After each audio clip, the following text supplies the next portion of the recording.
Namaste. This video is about Sarvangasan, the so-called shoulder stand or candle pose. The English translation of the name of the pose, I don't think does the justice to this pose. Sarvangasan, Sarva, Anga, Asan. Sarva is all, Anga is body parts, Asana is a pose. There are two different interpretations. An asana for all the parts of the body. That's one. An asana that benefits all the parts of the body. Another one is an asana that engages all the parts of the body, and that's why it benefits all the parts of the body. So there is nothing left untouched. They call this pose, Sarvangasan, as the mother of the body. Just like the mother takes care of the family, this asana takes care of the body. The main thing to keep in mind is the neck.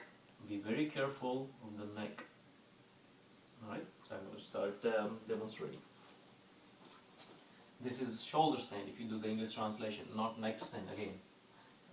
So I would like, I generally like people to start this pose from Setubandh Sarvangasana, and you'll see why. So what we want to achieve is to be able to keep our back straight. A friend actually mentioned this pose as if it was learning to walk all over again, and you'll see why. But to start with Setubandh Sarvangasana, bridge with pillars, the English translation is lift your back. If you're comfortable, put your palms underneath your waist.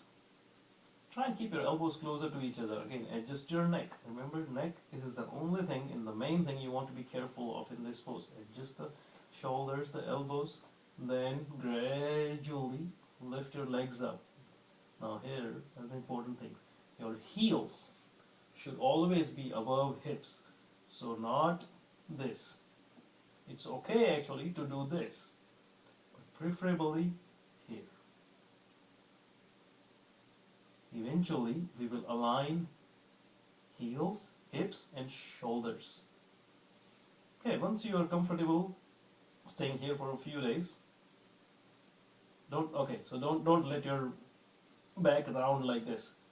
Keep poking out the ribs. There, lift up the chest. Roll, push shoulders backwards. Once you are comfortable here, start lowering your palms. Okay, so instead of pushing your fingers into your back, push the base of your palms, your wrists, into your ribs. The lower you support your back, the straighter your back will be. And now you see, this is what my friend was calling learning to walk all over again, keeping the back straight like this. I like to keep the heels up for most part because that allows me to engage the legs better instead of this. This I feel a bit firmer. As your middle body strength increases, you will be able to put less and less weight on the elbows, and you will transit the weight towards the shoulders. Again, key thing, neck. How would you put strain on the neck? If you take your toes behind the nose. Remember? So it's better to do this. It's better to do this. Preferable to keep heels, hips, and shoulders in one line. But don't let the toes go this way. That's when the neck starts. You see now the elbows and shoulders have less weight, the neck has more weight. You have to put more weight on the shoulders. Squeeze hips, lift heels up. Here are some variations. Once you are comfortable with this pose, you may interlock your palms, push palms into the ground, and that gives you leverage. Remember, generating energy in one part of the body to use it in other. Squeeze hips, reach higher. You may also do shoulder stand using a chair. So let me demonstrate that. And you know, it's really good idea to use props when you're learning a pose. It will allow you to do the pose correctly. It will allow you to stay longer in the pose. Okay, so this is how I'm going into the pose.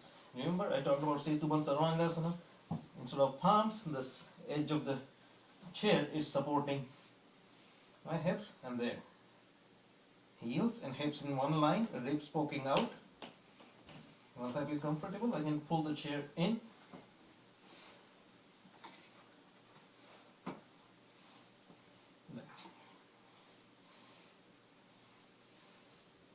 You can use a small step stool, a bench, anything that supports your back. Remember, this is the back muscles that we are trying to train, trying to strengthen to lift the weight. Okay, another variation. And this is actually a safer way to do this pose also. Go in the pose so that you're against the wall and your head is touching the wall. Okay, your head is touching the wall. Now lift yourself up into the pose. You see what I mentioned earlier about not to take the toes behind the nose? Now you cannot, because there is wall. Not only that will protect your neck, it also gives you some support.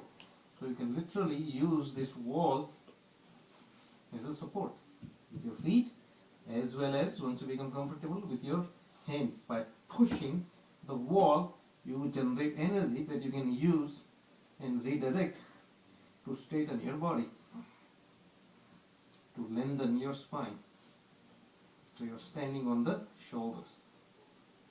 Gradually, as you become comfortable in a few days, few weeks, reduce how much push you are giving on the wall, and you will learn to stand on the shoulders.